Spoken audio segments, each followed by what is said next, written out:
Society is built on control, and marriage has always been one of its strongest chains.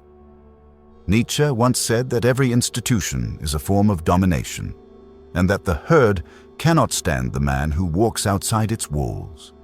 The man who doesn't need marriage represents exactly that. Someone who cannot be controlled by comfort, expectation, or emotional dependency. From childhood, you were taught that settling down was the ultimate proof of maturity. That one day you'd find a woman, build a home, and complete yourself. But Nietzsche would have laughed at that idea, because in his eyes, only weak men seek completion in others. The strong man creates it within himself. Think about it. The modern man is surrounded by invisible hands telling him what kind of life he must live. Marriage is presented not as a choice, but as a moral obligation. If you refuse, you're seen as selfish, cold, or even broken. But what's truly broken is the belief that you need validation through another person to be whole. A man who doesn't need marriage isn't rejecting love. He's rejecting dependency. He refuses to hand his freedom over in exchange for acceptance. He understands that most people don't get married out of love, but out of fear. Fear of being alone, fear of judgment, fear of facing themselves. And that's what terrifies society. Because once a man realizes he can live, build, and even die without needing approval from a woman or the crowd, he becomes untouchable. You can't shame him, you can't guilt him, you can't buy him with affection. He walks outside the herd, and the herd will hate him for it. But this is only the beginning, because Nietzsche believed that the man who transcends marriage doesn't just free himself from others, he forces the world to confront its own weakness. And that's where things get darker. When Nietzsche spoke of the Übermensch, the overman, he wasn't describing some mythical being. He was describing a man who refuses to live by borrowed values, who writes his own code, no matter how uncomfortable it makes others. Marriage, in its traditional sense, is one of those borrowed values. It once served a purpose: survival, lineage, structure. But today, it's often little more than a social contract disguised as virtue. And Nietzsche saw this danger long before modern society did, the danger of confusing morality with conformity. A man who doesn't need marriage represents the collapse of that illusion.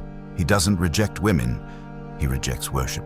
He refuses to treat partnership as a form of salvation. Society cannot stand this, because it feeds on dependency. Dependent men buy, obey, and remain predictable. Independent men do not. Ask yourself, why does every system, religion, culture, even politics, push the image of a good man as one who marries and provides? Because the married man is anchored. He has something to lose, something to protect, something to fear. And the man who fears is easy to steer.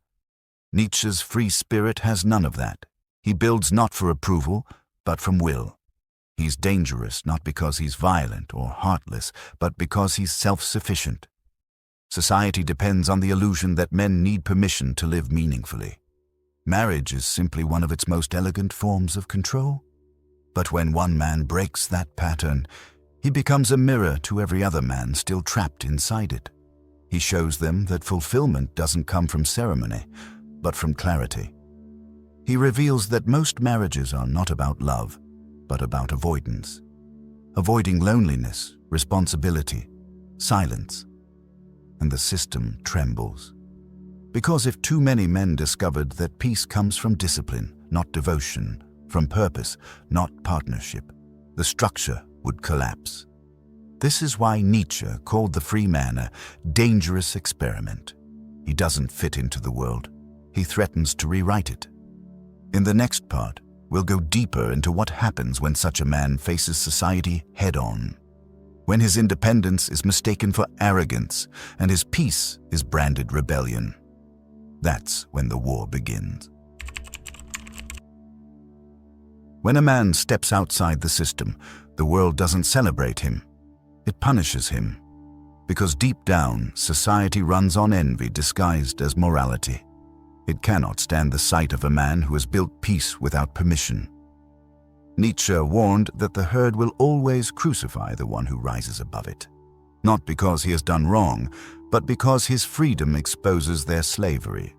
The man who doesn't need marriage becomes a threat to every man who clings to it for validation, and to every woman who uses it as leverage.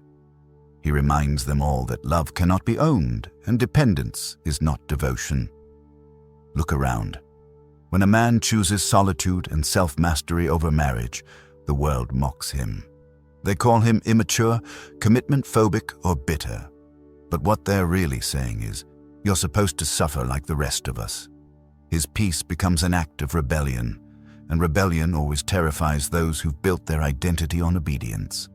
The modern system depends on this obedience. Endless consumption, endless distraction, endless partnership. It's why independence is painted as loneliness and marriage as success. A man without marriage challenges the very economy of emotion and control that society feeds on. Nietzsche saw marriage as a mirror of herd morality, a collective dream that traps individuals in repetition. He asked, "Why should I bind myself to the same face, the same routine, the same illusion for life?" For him, love was sacred only when it was chosen freely, not demanded as duty. That's why the man who doesn't need marriage terrifies society, because he chooses love on his terms, or not at all. His relationships become a reflection of truth, not fear. He doesn't stay because he's told to. He stays because he wants to. And the irony, that makes his love more real than most marriages ever could be. He embodies what Nietzsche called the sovereign individual, one who creates his own moral compass, unchained by guilt or expectation. A man like this can't be broken by manipulation or shame. He's no longer controlled by promises of comfort or warnings of loneliness. He has faced himself and survived. But what happens when that kind of man becomes the new ideal? When more men start seeing through the illusion, that's when society begins to panic. Before we continue, take a second to subscribe. Thank you. Now let's dig deeper. Society doesn't just fear the man who refuses marriage. It fears the ripple effect he creates. One man living freely is dangerous enough, but when others begin to notice his clarity, his autonomy, the illusion begins to crack. The dependent men start questioning their choices. The married men begin to see the fragility of their comfort, and the women who have built power on emotional leverage start to panic. This is why Nietzsche's observations are more relevant today than ever. In a world obsessed with settling down, he reminds us that real power comes from self-possession, not ceremony. The man who doesn't need marriage doesn't live to please anyone, not society, not women, not even tradition itself. He lives because he has cultivated purpose, discipline, and joy independently. Consider the modern landscape. So many men marry to escape themselves. They marry to avoid silence, to avoid facing failure, to avoid feeling the weight of their own insignificance. But the free man embraces solitude. He learns from it. He grows with it. His freedom becomes his teacher, and his life a testament to the strength of self-reliance. And that is threatening. Why? Because freedom is contagious. When one man demonstrates it, the herd begins to stir. Others glimpse the possibility that they too could live unshackled, and fear sets in. The very foundations of social expectation tremble. This man does not conform to the comforting myths society tells itself, that marriage is inevitable, that love is ownership, that happiness is conditional. He sees these constructs for what they are: tools to control desire, attention, and action. And by living outside of them, he exposes the lie. The danger of this kind of life is subtle. It's not about loud rebellion or grand gestures. It's in quiet mornings, in disciplined routines, in wealth and health cultivated without compromise, in deep reflection and clarity. Society cannot control him because he has nothing it can take away. Emotional manipulation fails. Social ridicule bounces off. Authority and law mean little to a man who answers only to his own code. Nietzsche would argue that most people cannot handle such a man. They interpret his independence as arrogance, his peace as coldness, his self-sufficiency as threat. The truth is that he is not superior. He is authentic. And authenticity terrifies a world built on imitation. Yet the man who doesn't need marriage is not invincible. He must remain vigilant. The greatest threats to freedom are subtle. The seductive promise of comfort, the soft whisper of obligation, the social applause that masks dependency. Each one is a chain in disguise. He must see through them to preserve the sovereignty he has fought to attain. And here lies the ultimate irony. By refusing to be controlled, he illuminates the chains binding everyone else. He becomes a mirror, reflecting not only what is possible, but also what is lacking in others' lives. Men see their weakness. Women see their leverage slipping. Institutions see their influence eroding. That is why the man who doesn't need marriage is not just a free individual. He is a catalyst. His mere existence challenges assumptions, disrupts expectations, and forces society to confront the fragility of its rules. Next, let's explore the profound consequences of this freedom, how it reshapes relationships, redefines love, and ultimately demands a courage most men will never understand. The consequences of a man who doesn't need marriage are not just philosophical. They are profoundly practical, personal, and, in a way, revolutionary. This man forces society to confront its illusions. He teaches silently that love, commitment, and companionship are not guarantees of happiness. They are choices, often born from fear, habit, or expectation. To the man who refuses to be bound, each relationship becomes a conscious act, a deliberate expression of freedom rather than a social obligation. Think about the implications. A man who is whole alone cannot tolerate mediocrity in connection. He will not stay out of convenience. He will not sacrifice clarity for comfort.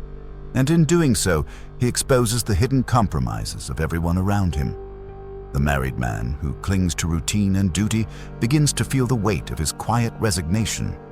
The women who rely on emotional leverage sense the shift in power dynamics.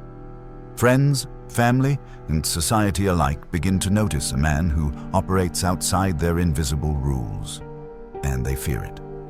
Nietzsche understood that freedom is a threat precisely because it is contagious. One man who refuses to play the expected roles can inspire others, intentionally or not, to question everything they have accepted as necessary. And once questions arise, compliance becomes fragile. Habits are no longer sacred. Tradition is no longer unquestionable. Social hierarchies wobble under the weight of authenticity. Yet this man is not without cost. Freedom demands vigilance. The world will try, subtly and overtly, to bend him back into its mold. Praise may disguise manipulation. Love may carry invisible strings. Even admiration can become a cage if he allows it. The challenge is perpetual. To preserve independence, he must constantly choose clarity over comfort, discipline over indulgence, and truth over approval. And there is another profound effect. A man who lives this way develops a deeper form of love. Nietzsche believed that the free man's relationships are richer not because they are more frequent, but because they are intentional, conscious, and untainted by need. Love becomes not a refuge from loneliness, but a shared celebration of life, intellect, and courage. He engages with others not to complete himself, but to enhance his already complete existence.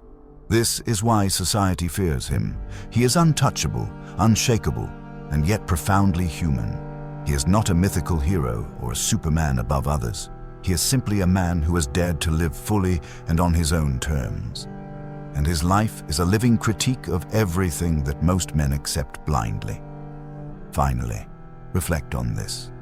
The man who doesn't need marriage embodies a principle far larger than a single relationship. He represents sovereignty over one's life, mastery of desires, and the refusal to surrender freedom for approval. He is terrifying, not because he is heartless, but because he exposes the world's heartlessness. He is threatening, not because he dominates, but because he cannot be dominated. And perhaps the greatest lesson Nietzsche offers us here is not about women, marriage, or society. It is about courage. To live fully, consciously, and independently in a world designed to enslave the soul requires a bravery that few possess. But for those who do, the rewards are incomparable. Clarity, authenticity, and a freedom that no institution, no expectation, and no fear can ever take away. So when society recoils at the man who doesn't need marriage, remember this: it is not his failing, but theirs. And in embracing his own path, he becomes a beacon of what life could be. If we are willing to confront ourselves and refuse to be bound by illusions, let that sink in. If this made you think deeper than most videos do, then don't just leave. Subscribe. Not for me, but for the part of you that's still searching for truth in a world built on lies. Because what's coming next will challenge everything you've been told to believe.